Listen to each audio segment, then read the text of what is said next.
Harmony has thrown the order into the chat there for you. We're going to start with that Boutique Whiskey Company Cameron Bridge, then the Boutique Tianinic, the Old Particular Glenelgan, the Signatory Glendullan, the Carnmore Strictly Limited Glencadam, the Cooper's Choice Glenglaza, and then the North Star Spirits Cull Ela is our lineup tonight. And I think we got a cool range here tonight. I've tried a couple of these, but only a couple. Harmony and I were nosing them before we got rolling here. But thanks for joining, everybody. And we're going to get rolling with that first whiskey, which is a single grain. You know, we used to see a lot of old single grains, and we're not seeing quite as many of them now as we used to. This one was in our whiskey calendar. And to be honest, I think we started off with the concept for this tasting with these first two whiskeys in mind, because they came in and the prices on them were so great. They were also big hits in the whiskey calendar this year. We had both miniatures and full-size bottles. But we're not seeing a lot of grain whiskeys over 30 years. We used to see a ton. And even the ones that are in their 20s now are starting to cost some money. They're not inexpensive anymore. So we kind of built the tasting with starting with these first two whiskeys, and then, you know, realized very quickly that independent bottlings have been getting a lot more expensive in the last few years. So we've done the best we can with this lineup, but in some ways, independent bottlings, at least at the entry level, aren't as good a value anymore as a lot of major distillery bottlings. Thoughts, Harmony? I don't know. I respectfully have to disagree in a little bit, because I find, like, yes, you don't see as many 10 and 12-year-old independent bottlings, or 10 and younger, I guess I'll say 12 and younger independent bottlings, but even in the age statement range, you're not seeing much young whiskeys. So I'm going to say 12 and under is a young whiskey. And what they are putting for their prices nowadays is you're coming out of the gate mostly at $100 a bottle on a core range bottle. So if I can explore a single cask, unblended representation of that distillery, possibly at a higher ABV, 40, 46 or higher, I'm happy to spend $100, $120 to try that same age statement as a core bottling. And it's just different. I don't think you're totally off, but I guess my point is, like, the time of like $80 independent bottlings seems to be over, but yet you can still get Ben Romick 10-year for around $80, Craig Illicky 13-year for $75, and it's on sale 4 times a year. So you know, you do better. That, I guess that's the point, is that a lot of these independent bottlers have gotten strangled by growing demand, and it's has been pushing prices up. But yeah, there's still some good value out there. But I mean, even today, I was shown a list of prices, I won't say from whom, for sherry independent bottlings, and they were going to work out to be $300 to $500 for 10 to 12-year-olds. And I just said, we're not buying those. So yeah, I think that's true. I saw a list today of not even sherry finish, just random, you know, Cabernet wine cask finished, young, under 8-year for over 100 wholesale. And I was like, where do you get off? Well, and I think, to be fair to some of these companies and bottlers, like their pricing starts with what they're paying for it, and the price for those whiskeys has been going up. But there are still some gems out there. Jeff was saying single grains can often be very underrated, and there are often some good deals. Jeff says we dropped $400 on a bottle of 12-year-old sherry Buna. I mean, we've got something like that coming in next week to our shop, and the staff tried it. They said it's great, but I mean, is that a good deal? No. Like, I don't care how good it is. $400 for a 12-year-old sherry Bunnahabhain is not a good deal. But anyway, we're not here to talk about that whiskey. We're here to talk about some of this stuff. And so we'll start with the Boutique Cameron Bridge. I'm going to share my screen. I'll show you all the bottle. This is, as I mentioned already, a whiskey that was featured in our whiskey calendar this year.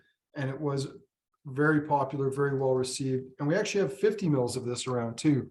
It is the third batch of Cameron Bridge from that Boutique Whiskey Company. And it is a 27-year-old bottle at 48.9%. I always get this kind of these details wrong, but I believe there's the guy there that they've featured on here is the world champion for pachinko. I'm gonna have to look that up, but I believe that's what it is. No, it's Tiddlywinks. Tiddlywinks, that's what it is. Tiddlywinks. Yeah. World champion of Tiddlywinks. And there's a whole story behind that. But we'll spare you listening to it tonight. If you want to watch it, Dave Worthington and I recorded a video when we tasted this whiskey in the fall. This was a little bit of extra content for the whiskey calendar. But let's get to the nuts and bolts of it. Let's give this guy a taste and see what we get on the nose. I mean, it comes across as classic grain. To me, it's got that like Aunt Jemima syrup on like flapjacks at a Stampede breakfast. Like not the fanciest pancakes, like definitely coming from a box. Yeah. And like just inexpensive pancake syrup. Totally. It reminds me of like a protein pancake from Costco. And I mean, there's like something on there that's not butter. I'm not saying I can't believe it's not butter. More likely margarine, something like that. Just something to melt and add a little bit of an oily, fatty note to it as well too. Mm-hmm. Jeff's reminding me of why I always get confused with the pachinko thing. It's that Japanese game where you basically just drop a ball down a thing and you get prizes, and then you can return the prizes for cash, which is a way around Japan's strict gambling laws. But back to the grain, yeah, it's got a nice soft floral nose to it. And I get like cornbread notes too. Like reminds me of like cornbread with maybe a little bit of jalapeno in there, like a bit of spice. Chris says Basel. It's the heart healthy choice. It may be the heart healthy choice, Chris, but French butter is, I suppose, has my heart and Basel. So. And it's been all the rage around the shop this past week. All right. What do you get on the palate on that, Harmony? Definitely spicy. Still like a sweet, nice grain whiskey. You know, it's grain whiskey. But yeah, there's like some spices there. A little bit of banana for me. Maybe some sugar. But yeah, it's nice. Mm-hmm. Like, yeah, it's very pleasing, very soft, mellow. mm-hmm. Grain whiskey is usually not insanely complex. It's a very light, clean style of whiskey, but it's got character to it. It's pleasant, it's fruity, it's decadent. There's some floral tones. You know, I think it does what you would expect from it from a late 20s grain whiskey, and it's pleasant.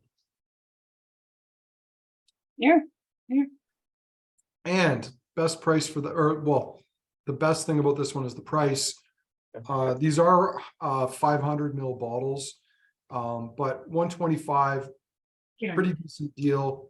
I mean, if you scale that up to a full-size bottle, you're still looking at less than $200 for a 27-year-old grain, which again, we're not seeing a lot of mature grain whiskeys under that price point anymore. I hope we will. And it is kind of a curiosity because like the industry was awash with them for quite a while. And there was a time when there was tons of them and no one wanted them.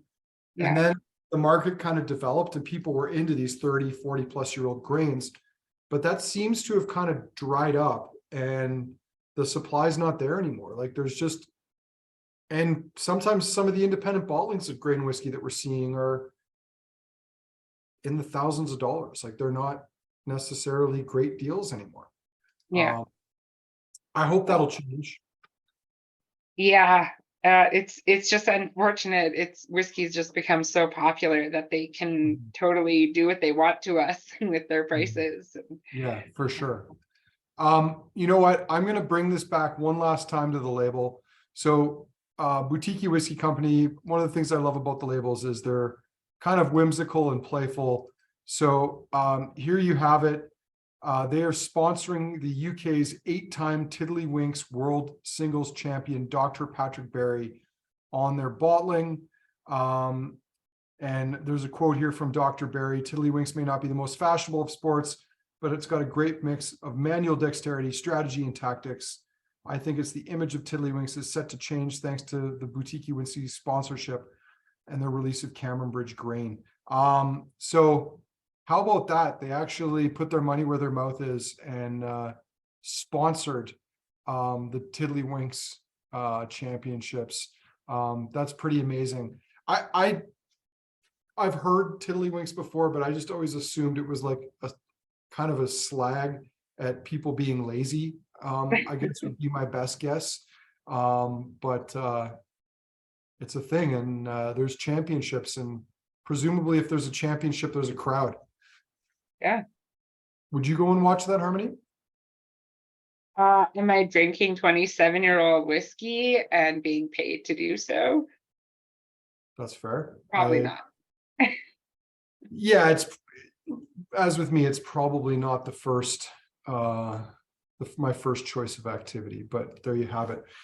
If you can, leave yourself a little bit of that Cameron Bridge, because we do like to go through the range one last time and see how things changed. Jeff taking a not so veiled shot at a blue cologne-like bottle, promoted by a ex-soccer player who's married to a Spice Girl, called Hague Club. That's frankly garbage. But it's not for you, Jeff. That's the main thing. They don't make Hague Club for guys like you. They make it for idiots who are just trying to impress people at a bar and have no palate or taste, either metaphorically or factually, on their palate. But anyway, someone here, Zach asking, what's the biggest difference between single grain and single malt on the palate? Really, it's just, generally speaking, it's going to be very light, very clean. The way to think about it, and Zach, thanks for asking that serious question. The reason single grain is different is it's distilled almost to like it's almost neutral grain spirit when it gets put into cask. They're distilling it to a very high level of purity. There's almost nothing left behind. At most, you might get a faint grain, a faint floral note. And really, it's mostly the oak over time that's giving it character. Malt whiskey is effectively the character is the impurities left behind through that distilling process. Malt whiskey is almost never distilled above 73%, whereas grain whiskey gets into the 90s. So there's just more character left behind through what is effectively a cruder distillation process. And so generally speaking, grain whiskeys are going to be lighter, cleaner, and young grain whiskeys can be very bland. Like there can be not a lot of character there, especially if the oak it's put in doesn't have a lot of character. But the thing is, if left for a long period of time, these whiskeys can develop some very beautiful notes. They can also have that same esterification process, that development of tropical fruits that can happen in whiskeys matured over a long time in cask. They're just a little different. Jeff's asking here, couldn't you complicate that though by discussing pot stilled? Yeah, we're not going to go down that route, Jeff. Appreciate the nudge, but that does complicate things a bit. But anyway, on to the Teaninnick. This was also on our whiskey calendar, and we were also blown away by the price that we were able to get the full-size bottles of this for. So let me share my screen. I'll show you what we are tasting here, if you're not familiar. This is also from the Boutique Whiskey Company. So by full size, he still means the 500 ml. Yeah, 500 ml, $75. But again, $75 is amazing. Yeah, if this would be around 105, 110 if it was full size, like a 700 or a 750. 49.2%. This is the third batch of Teaninnic from that boutique whiskey company. It's a 10-year. Evan hasn't linked it here, but I'm gonna have to get him onto that because there is a video that Dave and I recorded for this one on the interweb. It might be linked to the minis. It's not, so we'll have to remedy that. We'll get that sorted at some point here. But the full-size bottles, where were they? Right there. There we go. There's kind of an interesting scene on the label there. We'll talk about that in a moment. I'll zoom in on it for you. But the main thing is this is just such a spirit-driven single malt. So, you know, you look at the color of the last two whiskeys, they're both quite pale.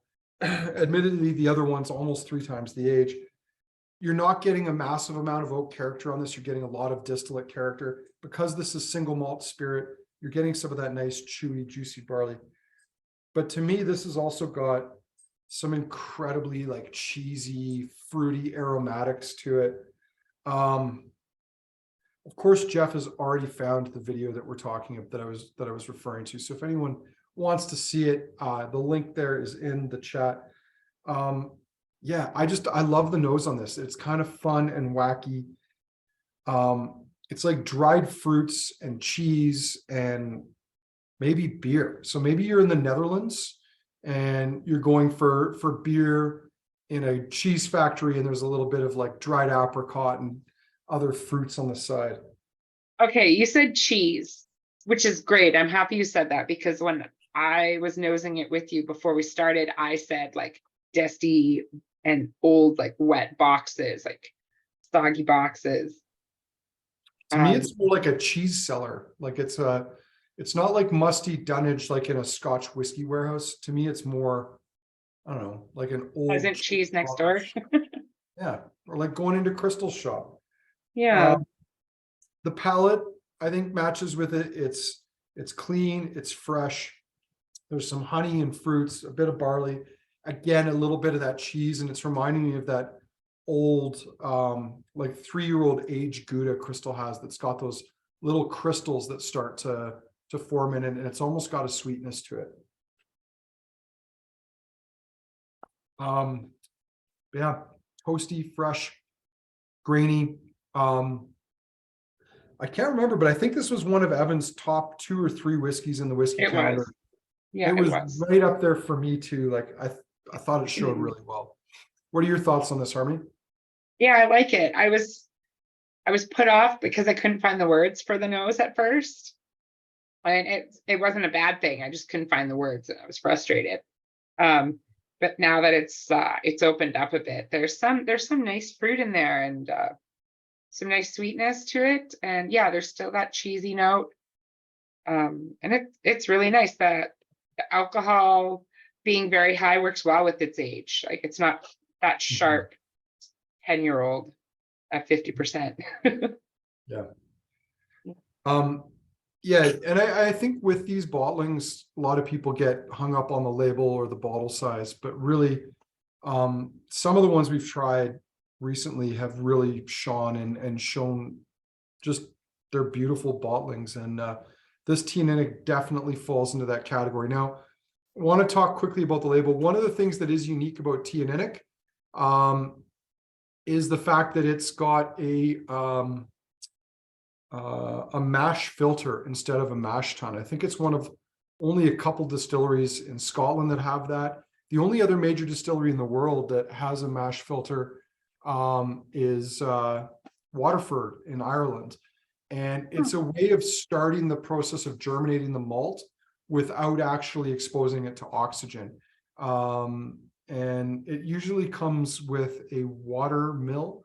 So what happens is the barley is actually milled underwater in a zero oxygen environment, and then goes through a filter. Essentially, they're pressing this sugary water through a filter to extract the sugars and the water, but not the barley. It's kind of cool. I'm going to show the label here. I've got a much better zoomed in version of it this time. So here we go. This is the label from the Teaninnic bottle. There's lots of little nuggets on here. But the story revolves around Captain Hugh Monroe, who was founder of the distillery, who had a sweetheart he was destined to marry. He got shot in the head, went blind as a result, and she was forbidden to marry him. But she always loved him throughout her life. She moved on, she married, but her dying wish was to see him one last time before she passed away. And I think he was in a church or working in a church or something at that time. And then there's other nuggets here on the label that I'll spare you all the details on, but every single label these guys do tells a story, has hidden Easter eggs in it, and they are a ton of fun. Well, you know what's funny? Michael is saying, and no Diageo involved.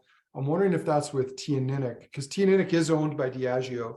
But the curious thing is Waterford Distillery, which was built at an ex-Diageo brewery. That's where they acquired the watermill and mash filter from.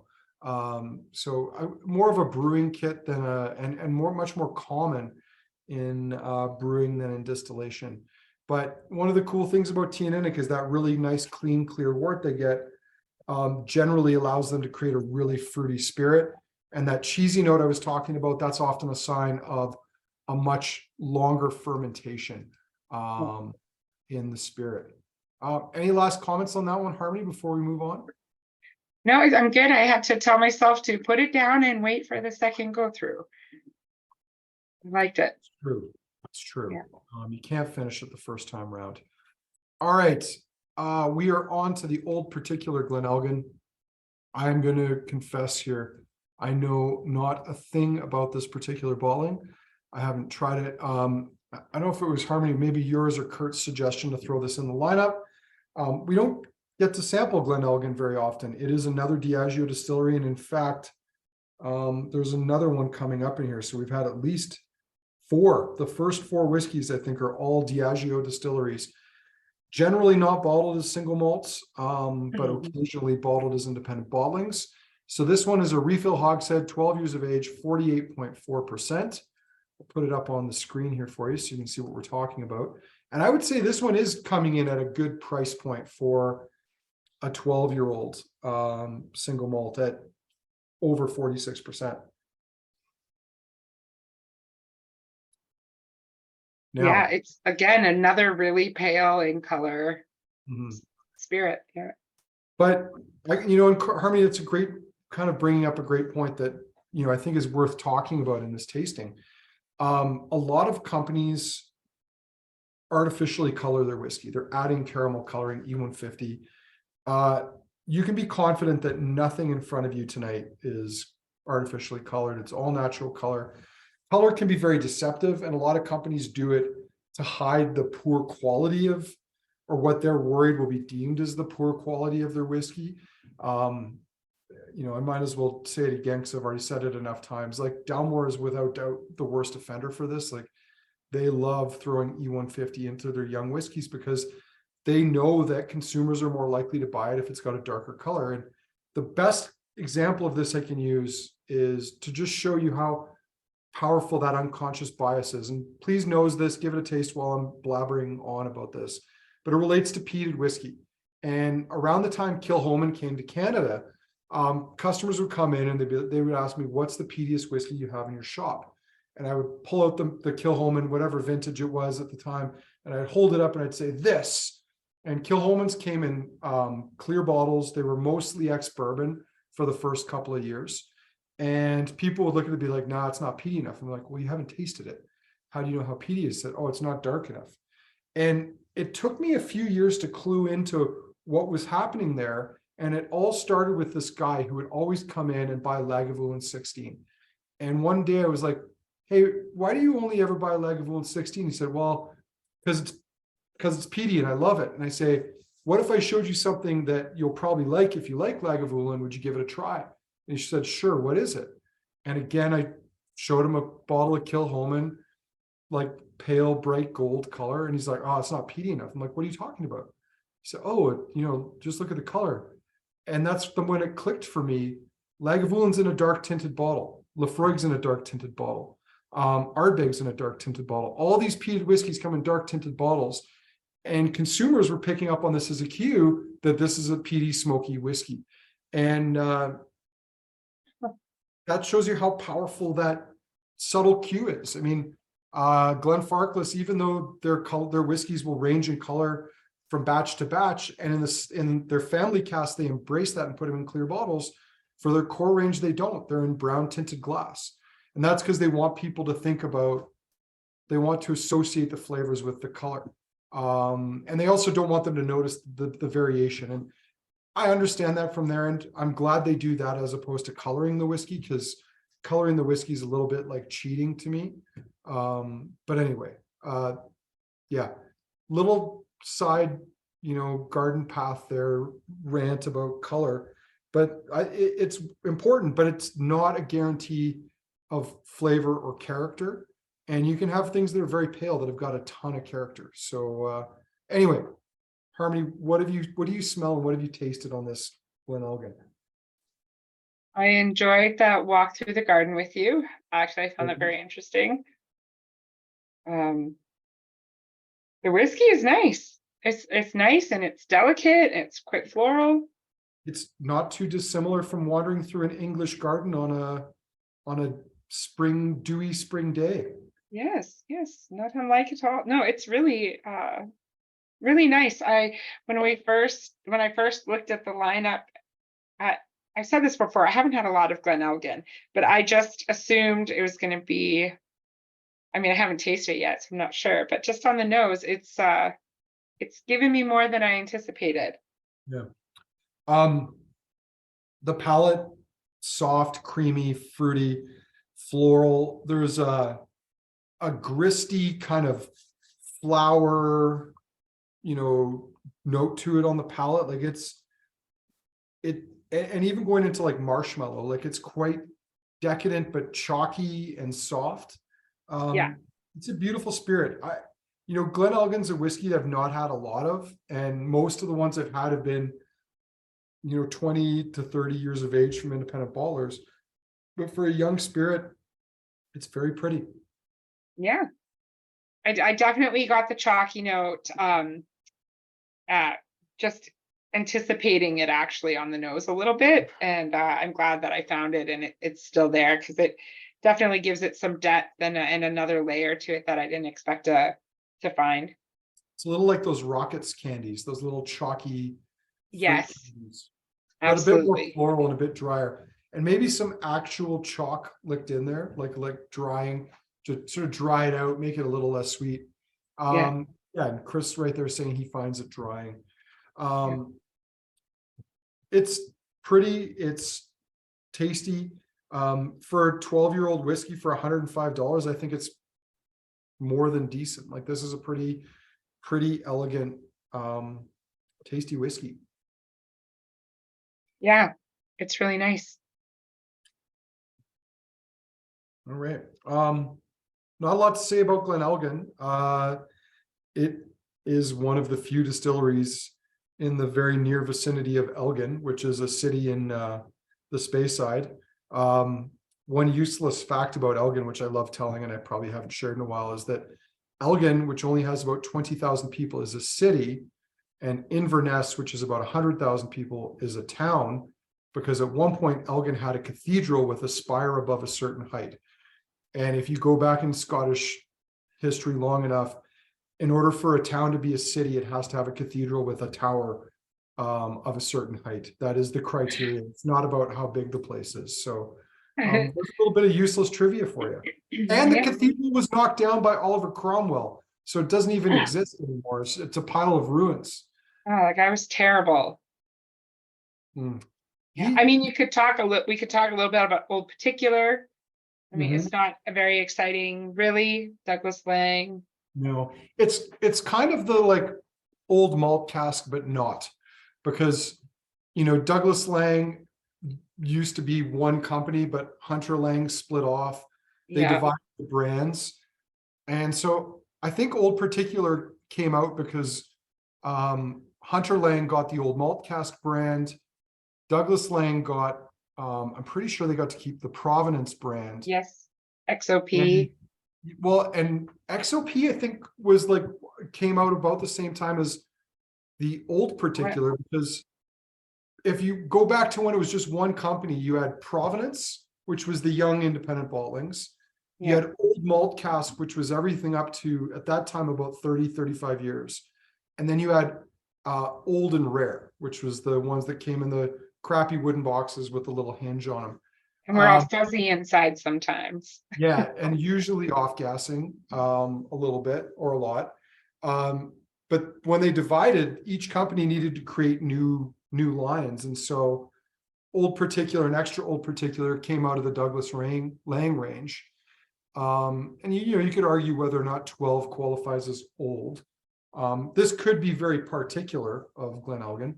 And then Hunter Lang guys got to keep the Old Malt Cask and the Old and Rare, and then they introduced the Hepburn's Choice at kind of the entry level, as an homage to the wife and mother of the father and sons who run the company, because I believe that was her family name. But anyway, it's a cool whiskey. The other thing that Douglas Lang is well known for are their remarkable regional malts, but they're not as remarkable as I think we would like. So we prefer to see more bottlings of Old Particular.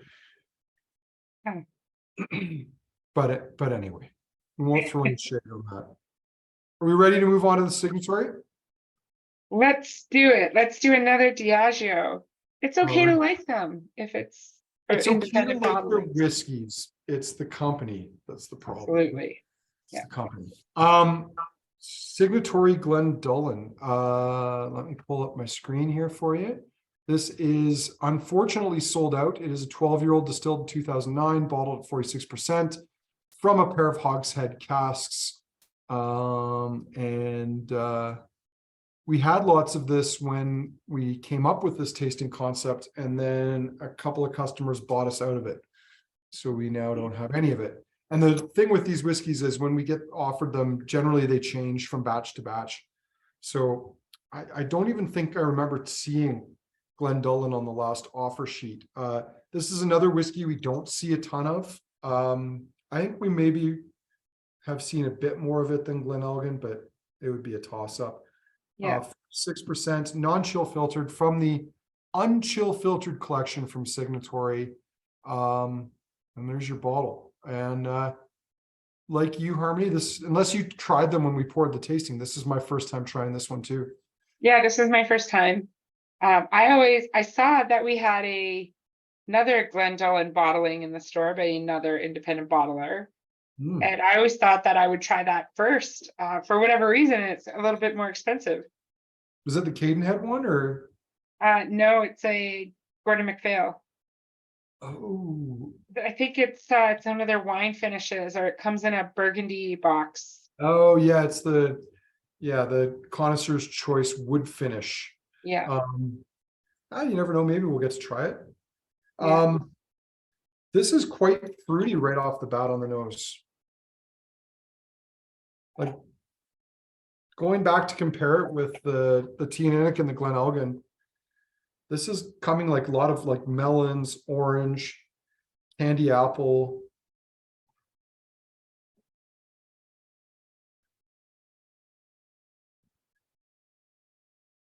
Yeah, that's got a nice soft fruity entry to it.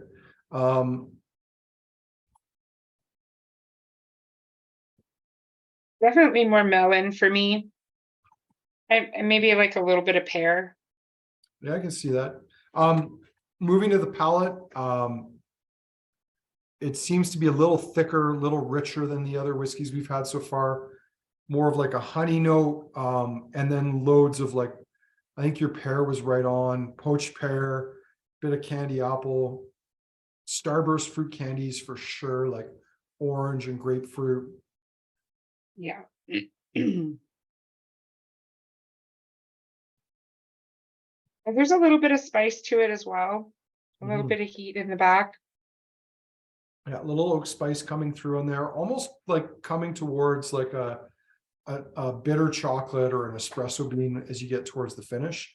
You'll note we've not really talked about water with any of these yet. And if any of you are wondering why, I mean, I don't know, like all of these so far have been so approachable. I'd almost be leery of adding water to them because they're all at a very good drinking strength in terms of the alcohol.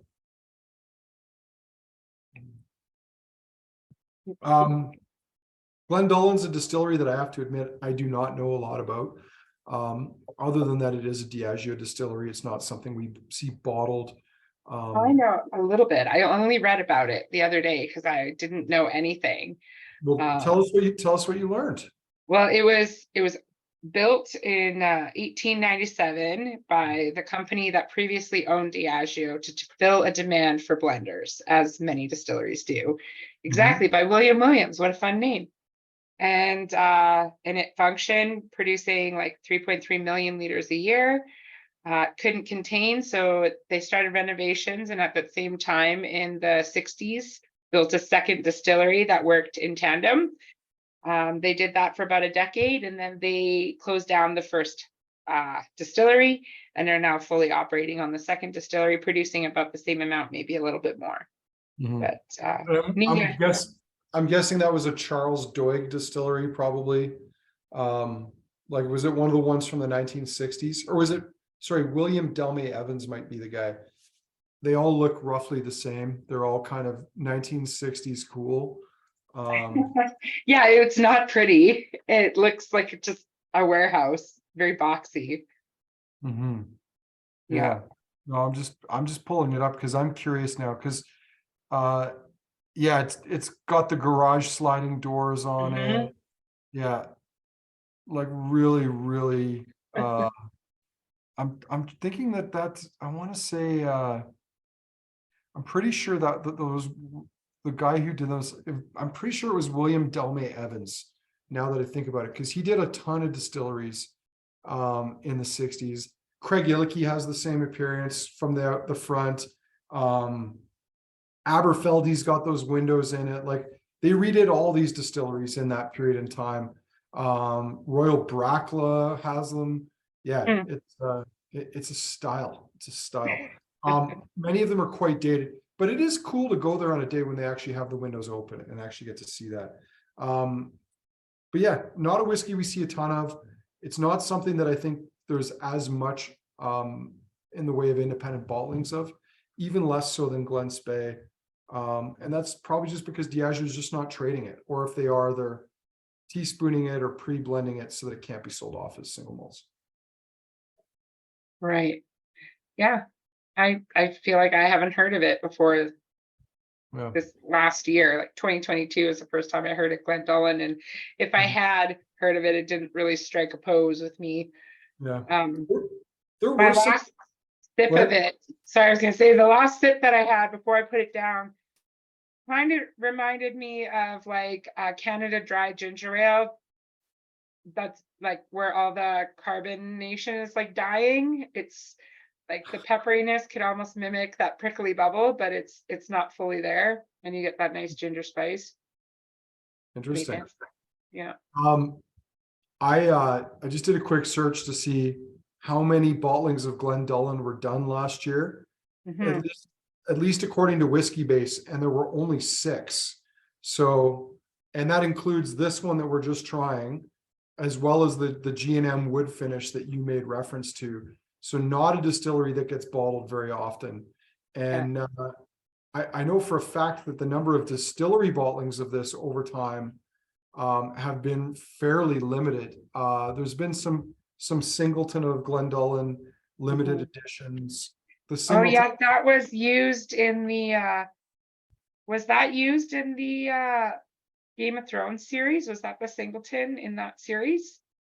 Come on, Jeff. Yeah, you're right. That was the House of Tully. I thought maybe I'd heard of it once before, but I couldn't remember.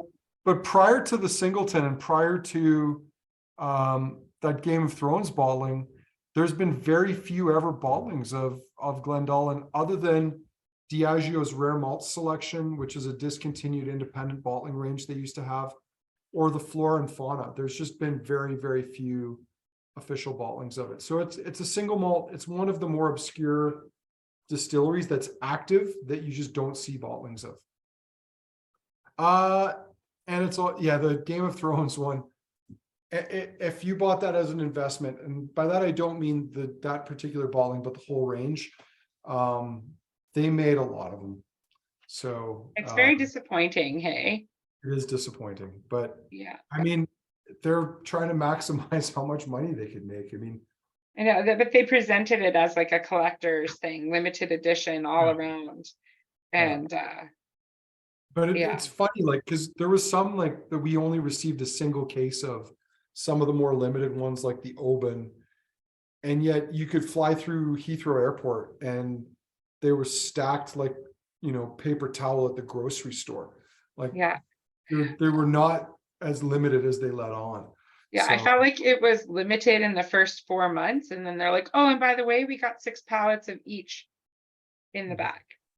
mhm. Yeah. Yeah. Anyway, the Lagavulin was good. There was one other one in that range that I thought might have been good, but most of the ones I tried, Oscar wasn't bad. Talisker wasn't bad. They were very average, very Yeah, average. very average.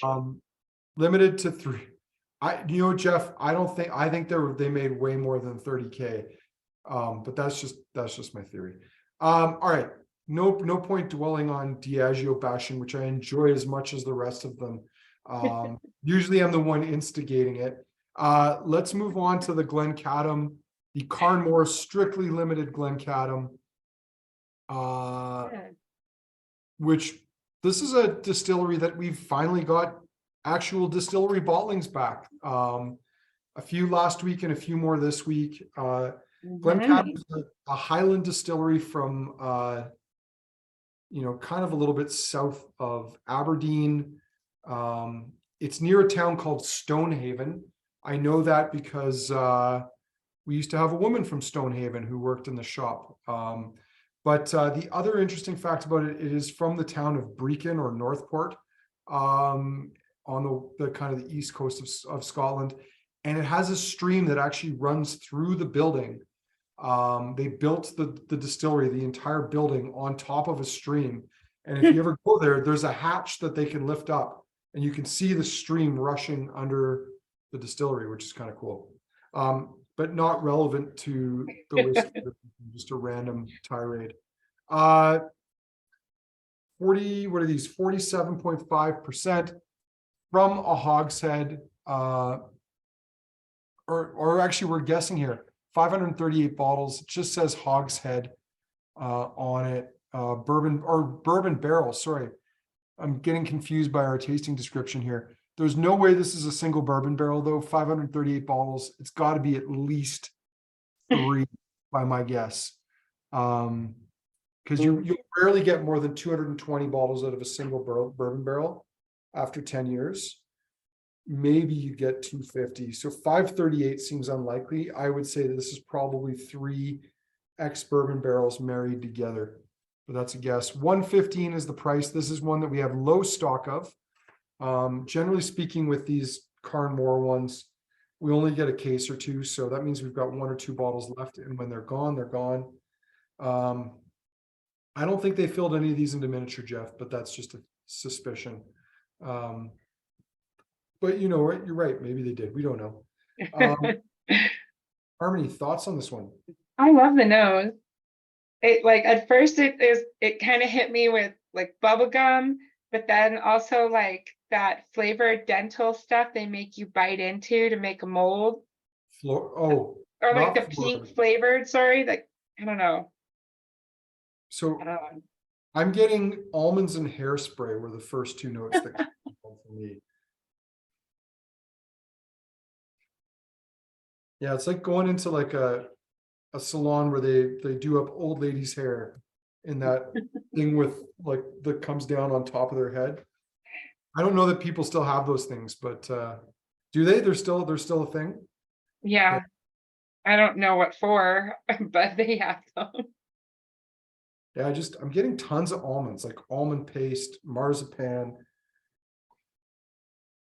Yeah, I definitely get the almond note. Thanks, Jen. I don't know that I've used a dental mold in like 20 years, so it's hard for me to relate to that one. But I could kind of see like a fluoride treatment at the dentist's office. I hate the dentist, so this is a traumatizing smell. I've got a really good dental hygienist, so I'm not as traumatized, though I was tortured by an elderly orthodontist in my late teens, my mid-teens actually. He should have retired, but he was one of my dad's hunting buddies, so my dad insisted that we had to go to this guy. Or he'll shoot you. He would provoke pain, like it was like some form of mild torture. I would have spoken. I would have told whatever secrets people wanted to know. All right. I like the palate a lot better than the nose. Honey, almonds, oranges, loads of orange. Oh yeah. Yeah, it's pretty, not insanely complex, but really elegant.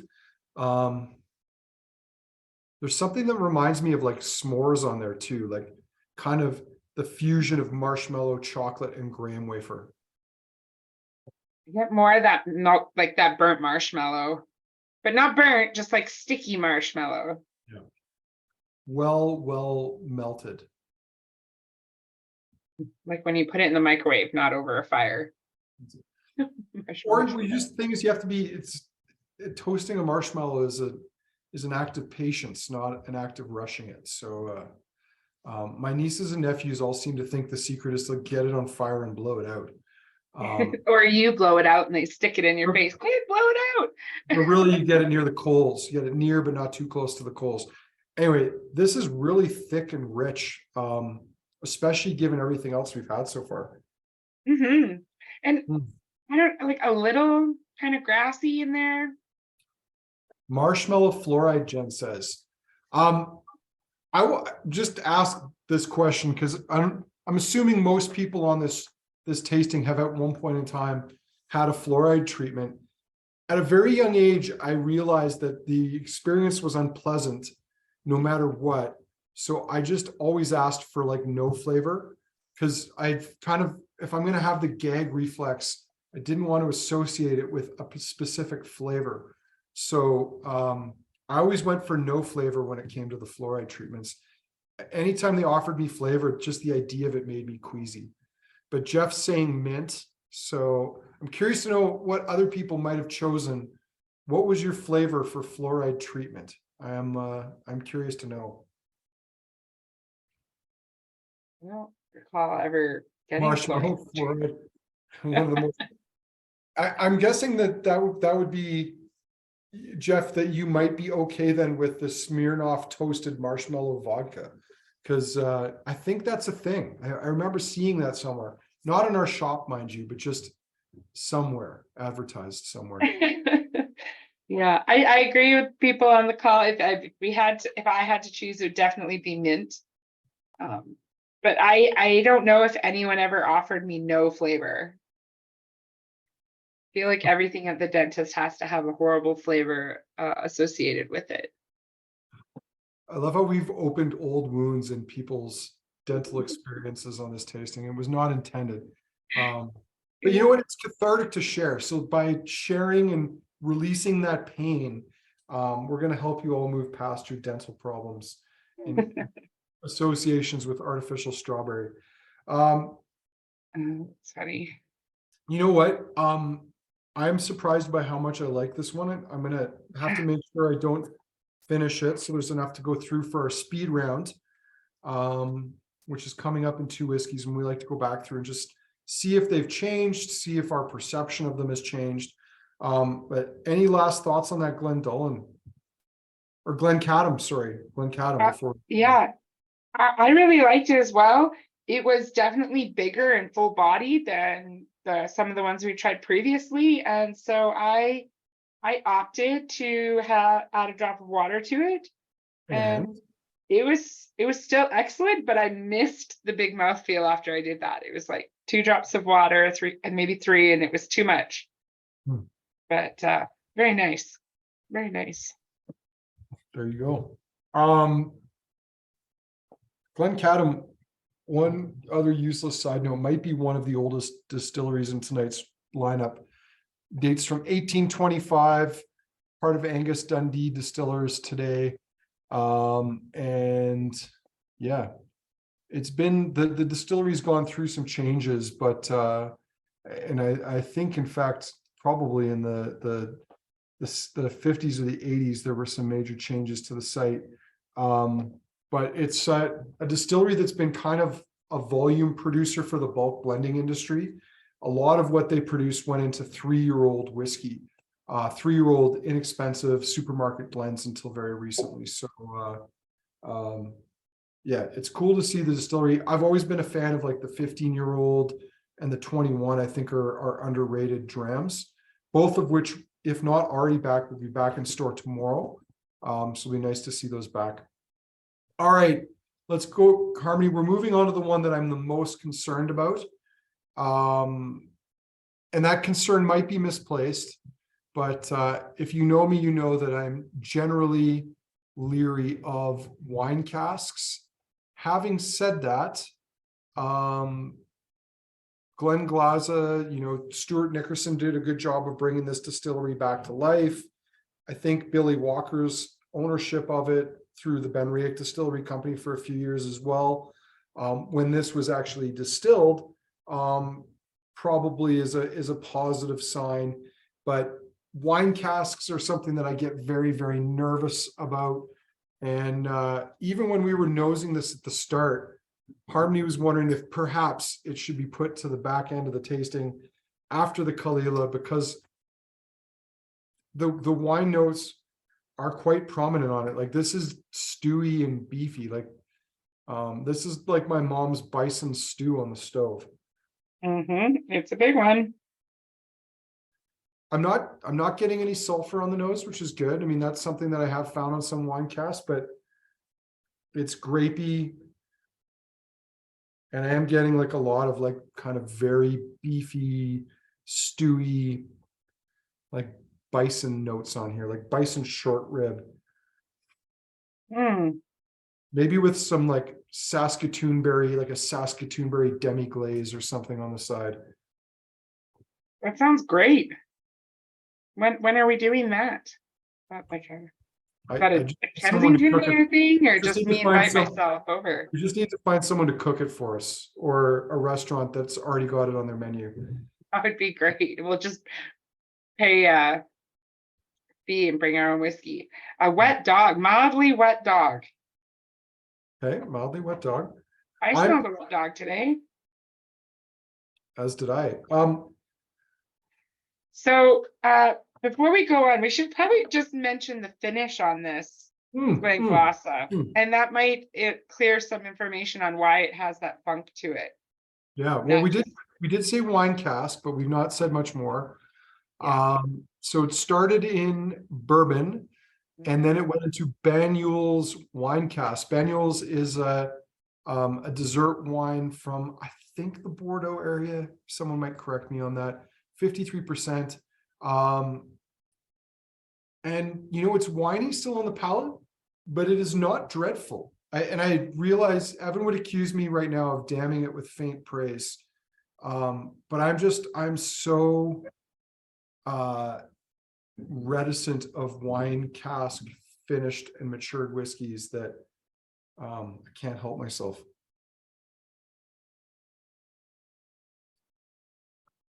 Yeah, I was thinking of you. I was tasting some whiskeys today, and I was like, "Yeah, this is not Andrew's cup of tea." And then the second one was better. I'm like, "Yeah, he still wouldn't like it." Well, now I'm curious. I need to know what were these? I'll tell you about them later, but they weren't from the regular parts. Like, yeah, okay. Gotcha. I liked it, but Jeff correcting me. Catalan slopes, so southern France. Dessert wine. The glossette raisins is kind of a cool note there, Jacob. So I like that. It's quite spicy, very peppery. There's a lot of like mixed berries going on there. There's some nice vanilla underneath. You know that orange medicine they give you when you have like strep throat and you have to gargle it to numb your throat? I do not, as a matter of Ah, fact, but thank someone else gosh. might. And if they don't, Jeff, our fact checker, will catch it. No, Super not cool. super cool. Oh, maybe it has like that faint note at the back of the mouth of like that medical mouthwash. Hmm. Well, all I was going to say is, and again, I realized um, strepsils is just Jeff's new suggestion. I like those. Like strepsils. Okay. I'm not familiar with either, I must admit. I don't know. I'm torn on this. I can't decide if I like it or not. It's kind of on the Weird. knife's edge of drinkable and not drinkable. But Chris is going to decide for us, I guess. Harmony, what do you think? And there's room for Like it. you like it. There's room for disagreement here. My No, taste is not the taste. I like it. Oh, definitely penicillin. I took penicillin 3 times a day for 17 years. Definitely a penicillin note. But I like I kind of penicillin like it cocktails. Does that count? in cocktails. Or just the Penicillin cocktail. no, the penicillin cocktail. It's No, a cocktail. I wasn't taking those, unfortunately. But I like it. Now that you say cocktails, I bet this could be a good cocktail additive. Yeah. It says nicer with water. The aroma improves. Okay, Jim, I'm with you. Let's go. All right, I'm gonna Jim McEwen a drop of water into my glass because I don't have my little thing. That's how I do it. I tell people that's why I have my nails done because it holds a drop. Well, if you've ever been to a Jim McEwen Bruichladdich tasting back in the day, he would always be like, look, the spirit, it's so thick it never falls off your finger. And it was like only Bruichladdich does this, but like literally every whiskey. But great showman. But for whatever reason, that's still that image is in my head of him putting his finger in a glass. And I think one time he put it in my glass, which was a little bit offside. A little bit offside. Anyway, great guy. All right, let's move on to the North Star Kalila, and then we'll start the speed round here. I added that water, Harmony. I don't hate this whiskey, but I still don't love it. Yeah, I'm on the fence right now. I'll have to come back through it. It's like grape Hubba Bubba on the nose now. Oh yeah, it's definitely just making a face. He's like, no, I don't like this. Give me the peach. Water makes it barnyardy. I think water is no bueno on this one for me. Yeah. All right, everybody. Yeah. I had to cleanse my palate with beer in order to get I don't know. that. I can't decide. I can't decide if I like it or not. Quit cardboard damp socks. Those darn damp socks. You work outside too much, Jeff. You're traumatized. Oh boy. All right. We're on to the Kalila. Let me find the screen here for you. So this is a charity bottling done by North Star Spirits. This is the last whiskey tonight. And I mean, this is, you know what? I take back what I said at the start. There are some great bargains in tonight's tasting. $76 is pretty reasonable for even an 8-year-old Kalila, especially at 51%. And this was done for the CHAS or Children's Hospices across Scotland. They're also referencing this being the second charity bottling they did this year, by which I believe they mean last year, because this would have been a 2020 release or 2022 release.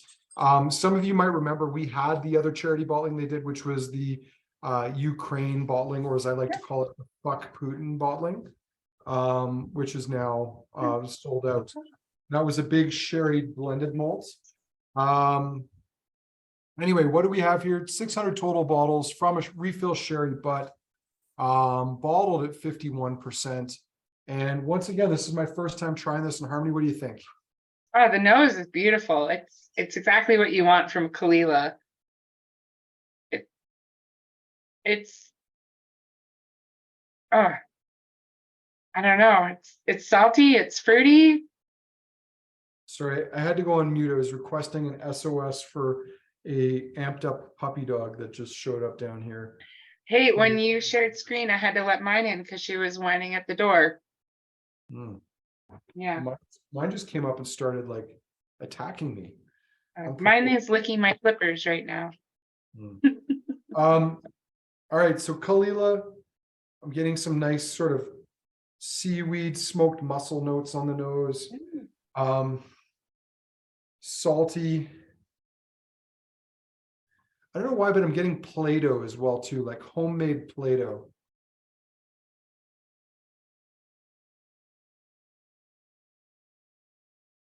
Oh, the palate. You know, if this was blind, I might almost guess this is Lafroy. This is quite medicinal. It's going into that like Dettol antiseptic, dirty mop bucket full of like mop water and Dettol kind of note on the palate. Oh yeah, I like this. I was reading up on this one, and somebody said that this is an example of why people chase bottles. Like this is why people chase independent bottles. Age doesn't matter. ABV, leaving it where it is versus the watering it down and chill filtering. And I was reading that. I'm like, well, I can't wait to taste it tomorrow. Because Kalila was my first Isla whiskey, and I've always enjoyed it. And I find it just, it's not around as often. At least on our shelves, it comes in and it disappears really quickly. There are quite a few independent bottlings, but this is the style of Isla I like. Walter, what do you think?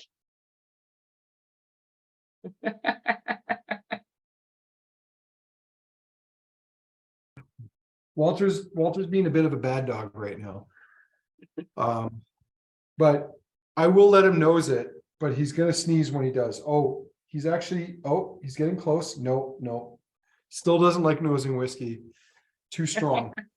Other dogs' poos, on the other hand, he loves nosing those. Hey, Doug, you try it. Yeah, this is a lovely 8-year-old Kalila. I think it was Dave Brown. Now he's off sneezing because of his nosing of the whiskey. No, hey, no, that's an electric cord. Anyway, I'm not sure where my daughter Chloe is, who was watching him until a moment ago. I'm just texting her to see he's like right here. You can't see him, but he's getting into everything at this moment. Want to smell? Oh, Yeah. Gabby wants to lick my whiskey. Oh wow. She likes this. So what I was about to say about Kalila, Dave Broom, the whiskey writer, once said about it that it's almost flawless. Like there's it almost can't be screwed up. It's the most consistently good whiskey in Scotland. And I think there's a lot of truth to that. Like I've had very few bad bottlings of Kalila. Interestingly, the only ones I can think of were generally wine casks that were also a little bit on the Salford side. I'm getting rescued right now, so hence had to mute it for a brief second there. But this is a good example of that. I mean, there's not a lot of whiskeys that 8 years of age from a very like tired refill cask would actually have a pleasant palate to them, a pleasant nose. But Kalila is one of those whiskeys. And I should add, it's a Diageo whiskey. So we actually had 5 of 7 whiskeys in tonight's tasting are from the evil empire of Diageo. It's a good thing we didn't name it the Diageo Day Tasting. Yeah. Just based on our recent experiences. I mean, it would be perhaps a good eye opener and could change a few minds if that's what we had called it. But yeah, well, yeah. We might be able to have some fun with that. I noticed someone commented that he counted in the Malt Whiskey Yearbook 25 distilleries that started with the word Glen. Which reminded me that at one point I had this idea because the companions of the Quake Whiskey Club in years past had a Battle of the Glens tasting. And you could do many different Glens. Like you could probably do 3 different rounds of Battle of the Glens. We tried to do a Battle of the Bens, and that was a little harder to find 7 whiskeys that started with the word Ben. So Mhm. we cheated a bit, and we had like Ben Farkless and one other one. But that's an idea. But I also think because, far be it from me to poke a larger beast with a sharp stick. Why not do a Diageo IBs versus OBs tasting? Because we're not really talking to them right now anyway. So hot Why not? shots, here you come. So never say never, Harmony. That might just happen. All right, I think we got to go back through this one more time. Harmony, I'm going to ask you if you could kind of start that off, and I'll chip in as I can, because I'm going to get a poll created here for us so that we can ask Sure. everyone for their favorite 2 whiskeys. But if you can get everyone started with the first one tonight, that would be great. Yeah. So going back to that boutique whiskey, Cameron Bridge, big butterscotch for me. Like big and juicy, and like a dog is attacking the Christmas tree bag. Oh yeah, like Werther's Originals. Yeah. Um, yeah.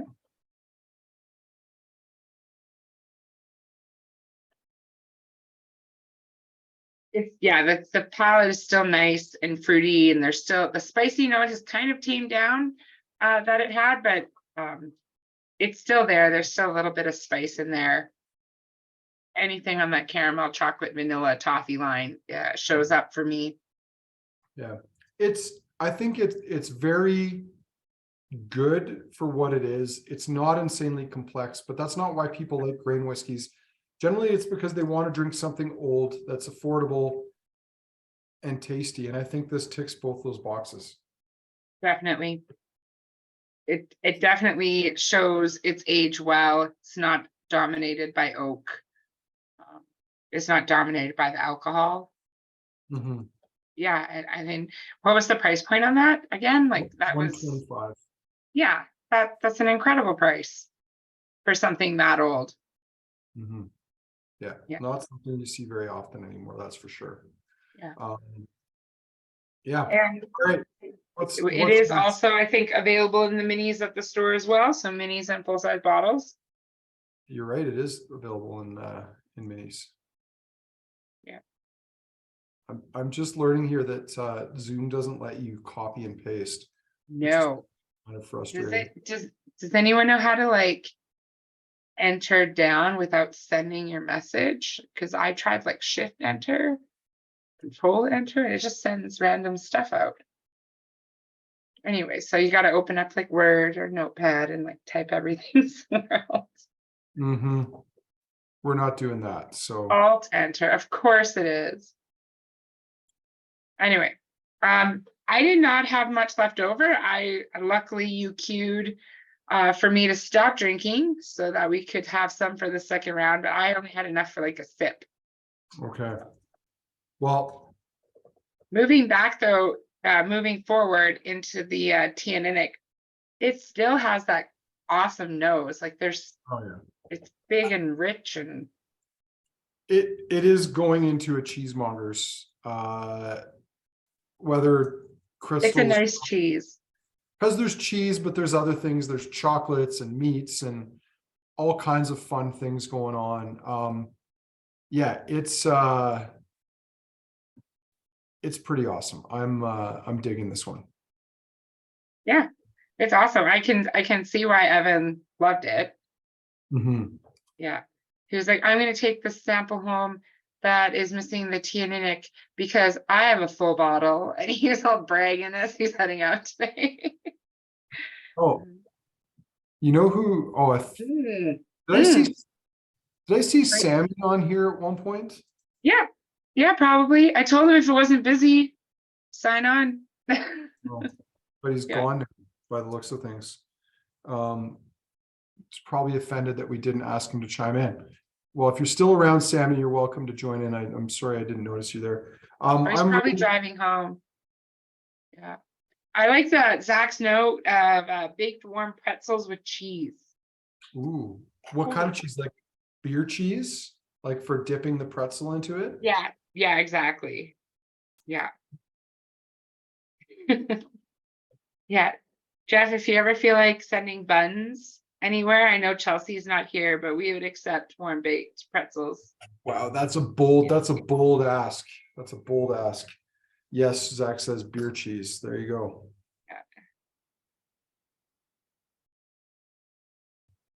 Yeah, that's a really nice whiskey. Mhm. 75 bucks. 76, I suppose. Mhm. Yeah, that's lovely. All right, I'm halfway through setting up this poll. Thoughts on the old particular Glenelgan? Before we move on, yes, Zach, we still have some stock on this tea and Nick.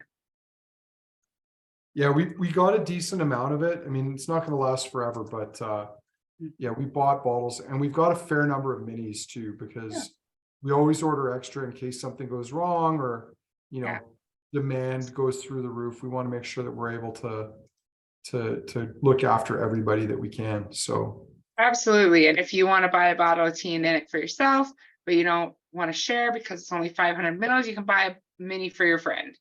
mhm. The Glen Elgin I really like. It's like not unsimilar in the way where it's not complicated Mhm. and offering a lot, but it's really nice. I think I mentioned to you I've been leaning on my inhalers more in the last week, which means my palate goes down a little bit. So the nose is a bit muted for me right now, but the palate is still very melon driven, fruity and sweet. Yeah, it hasn't changed much as we've gone along here. Oh man, I just completely lost my poll. So, all right. Don't mind me. I know we should create these in advance, but that also means figuring out the order in advance, which is not a Kensington Wine Market tradition. So, Well, I think not setting it up in order could be fun too. Especially at a cast strength tasting. Like no, for sure. who can still read 90 minutes in? Well, I was typing in all the independent baller name, the vintage, all that stuff. Now I'm literally just going to give you the distillery name for each of these whiskeys because I am not typing these all out again. And there's no like go back. Like that's the other thing about Zoom is if you screw up on your poll that you're setting up here, there's no like Control Z to undo what you've done or not done. So, and it was confusing me by asking me about a breakout room, which what does that have to do with a poll? Anyway. Oh, because you can break out into rooms and have pass judgment on the other rooms. Maybe we're not going to do that. Anyway, I've just got one poll now and we'll launch it 2 times, but I think that Glen Elgin's still showing nicely. What about the Glen Dillon? Oh, moving on there. So the last note on the old particular Glen Elgin, though, it reminds me of breakfast cereal. Like, I don't know, maybe like a no-name breakfast cereal, like President's Choice something, like maybe President's Choice oats and something, honey, maybe.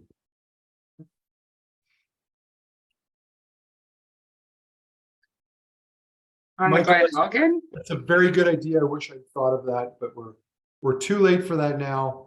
I've created my very low investment pool here. I think the Glendullen's showing well. I think it's still much more fruit forward than the other whiskeys that precede it. I'm getting a touch of like green pepper now. I think that's peppery and spicy. I would agree with that. Yeah.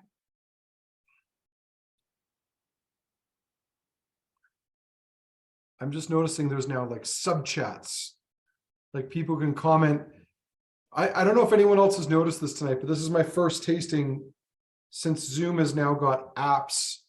So there's all these app widgets at the side, which I don't know how to use. I'm worried if I click on one of them, I'm going to eject people or something. But I'm also now noticing that people can directly comment on one thread. Yeah, this is too complex. I need to take Zoom back to where it was before, very, very linear and tight. What's Gabby doing there, Harmony? Oh, she's begging and whining and biting the carpet Mm. because I'm not giving her attention. The Glen Cadam is still almonds and oranges for me. Very much. It's pleasant, it's dry. Yeah. You know, on the nose, the Glen Cadam reminds me kind of those like sugar sour watermelon candies. Mm. They're not my favorite though, but I get the nose. Yeah, I can see that watermelon note coming through, like kind of an artificial watermelon flavor. Mm-hmm. I'm also trying to monitor what's happening on the little side chat there, and I'm already lost. So I'm just going to stop. I'm just going to stop trying to follow on that. I'm onto the Glen Plaza now. Does anyone here know what brown sauce is? If you go to Scotland, you'll experience it's like kind of halfway between ketchup and A5. Okay. And so I'm getting like brown sauce on the nose with the Glen Glaza now. Oh, interesting. Yeah, I got a touch of that, like It is a sauce that's brown. It does not look appealing when you look at it come out of the packet or two. like now I'm thinking of like when ketchup is so old in the package it starts to blow up, but this ketchup is brown. It's not good. It does look like oxidized fermented ketchup, but that's not quite what's going on there. I'm getting a little bit of like just like a hint of that like off-brand beef OXO. Mm-hmm. Well, I mean, you talked about how beefy this was before. Jim saying HP sauce, Jen saying HP sauce. For whatever reason, Scotland is just called brown sauce, and it comes in little packets. But Scots need to get it together. It's called HP sauce.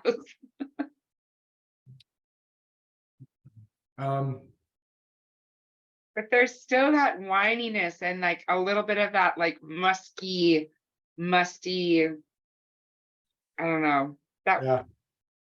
I hate to skew other people's thoughts, because if you love this, but there's nothing outwardly wrong with this whiskey. I just don't like it. Well, there goes the polls, Andrew. Now it's been influenced. How can we rebuke a guy who's been keeping it quaky for 10 years? That's right. Well, technically 11 now. The bottling took a long time to actually get here. Almost 12. But that's a whole other story. Quaky and humble.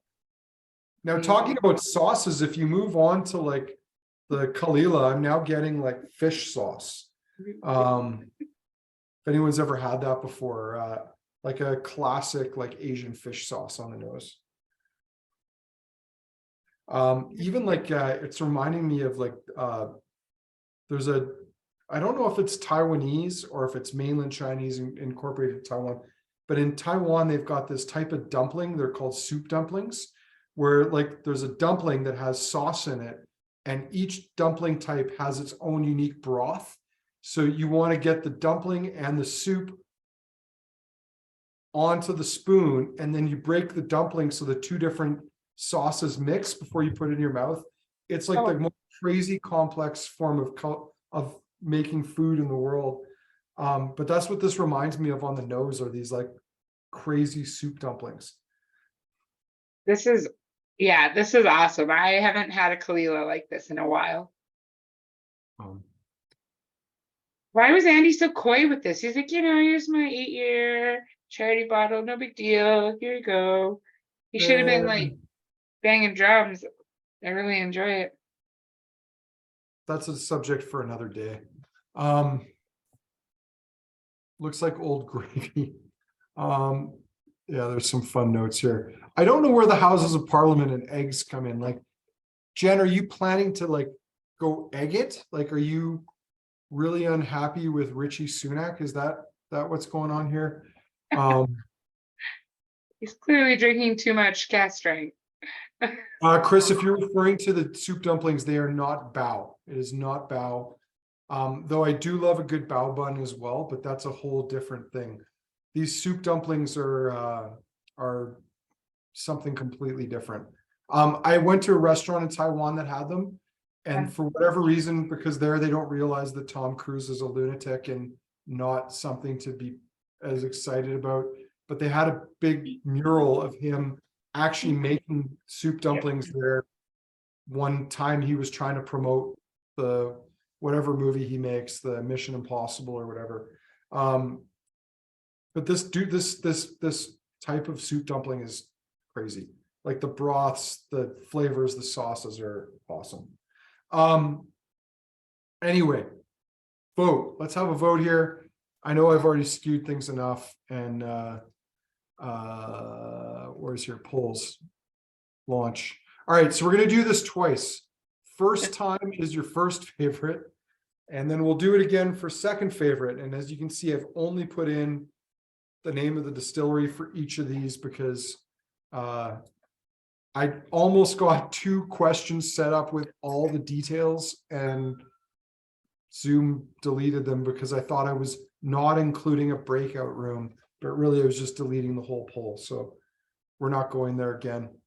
Chris saying Trolley 5 has some good soup dumplings.